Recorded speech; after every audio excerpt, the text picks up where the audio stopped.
Et lors de cette Coupe d'Afrique, l'Algérie termine au pied du podium puisque les Algériens ont perdu hier contre le Nigeria sur le score de 1-0. À 6 mois de la Coupe du Monde, les Fennecs confirment leur renouveau. Sébastien Bargnot. Dimanche dernier, l'Algérie se qualifie pour les demi-finales de la Coupe d'Afrique grâce à cette tête de Bouaza. Depuis 20 ans, elle n'avait plus atteint le dernier carré. Et là, ils nous ont critiqué. On est là en demi-finale, on a prouvé qu'on avait le niveau. À mon père, ma mère, ma femme, mes enfants et à toute l'Algérie.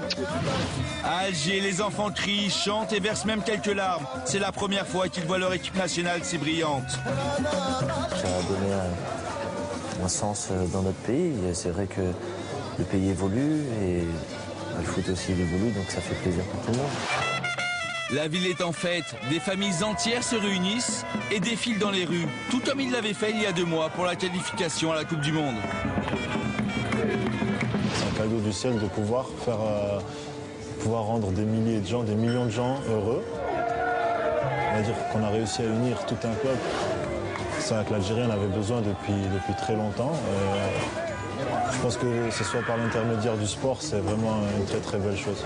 Jeudi, 6 h du matin, un millier de supporters se rendent en Angola pour encourager leur héros. Visa en main et valse fait, ils sont prêts pour défier l'ogre égyptien.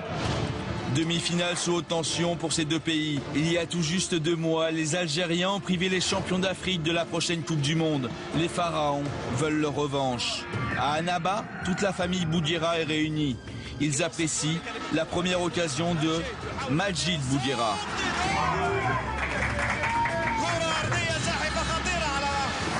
30e minute, coup franc pour les Fennecs. Alich est le premier à mettre sa tête. Le gardien El Hadari percute l'Algérien et pourtant le premier avertissement est donné au défenseur. 36e minute, Alich se manque complètement et essaye de réparer son erreur. À la lutte avec Météab, il tacle, mais ne touche pas le ballon. L'arbitre béninois siffle un pénalty discutable.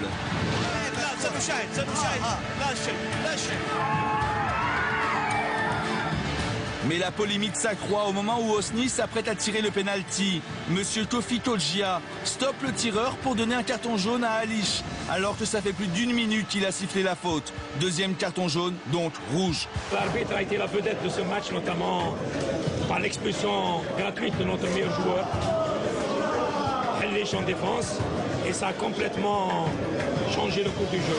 Osni se charge de tirer ce pénalty. Il marque, mais en stoppant sa course, chose interdite. Pourtant, ce but est validé. C'est de trop pour Chaouchi, fou de rage. Il récolte un carton jaune pour ce geste, qui méritait sans doute le rouge.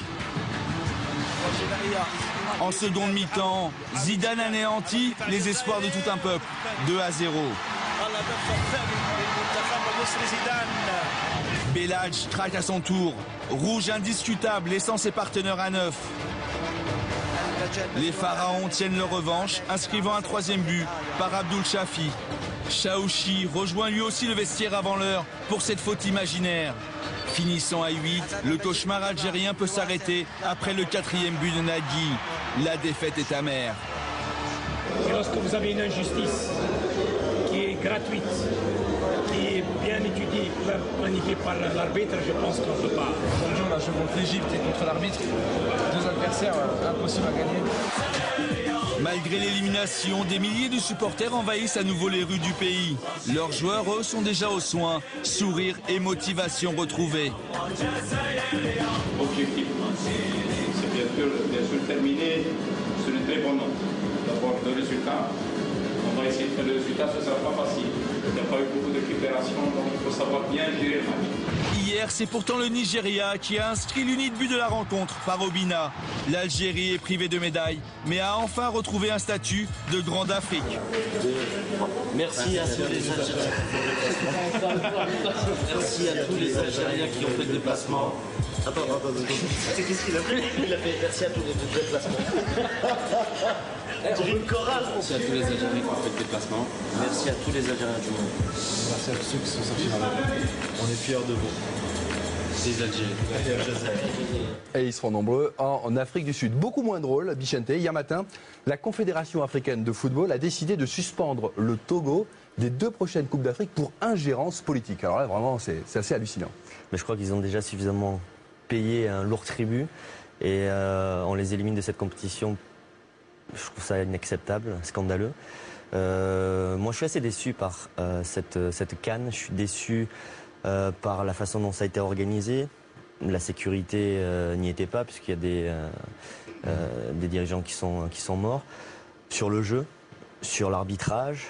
Et puis, pour qu'une compétition elle ait un petit peu de piment, il faut que les grandes équipes s'imposent, il faut que les grands joueurs s'imposent, et ça n'a pas été le cas avec le Cameroun et la Côte d'Ivoire. Donc on avait un peu survendu, à mon sens, cette CAN, et finalement on se rend compte qu'il y a encore beaucoup de choses à améliorer. Vous parlez de l'arbitrage, vous savez que l'arbitre de la rencontre Algérie-Égypte risque une très très grosse suspension.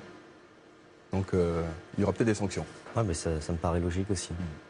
Très bien, on en termine donc avec la CAN.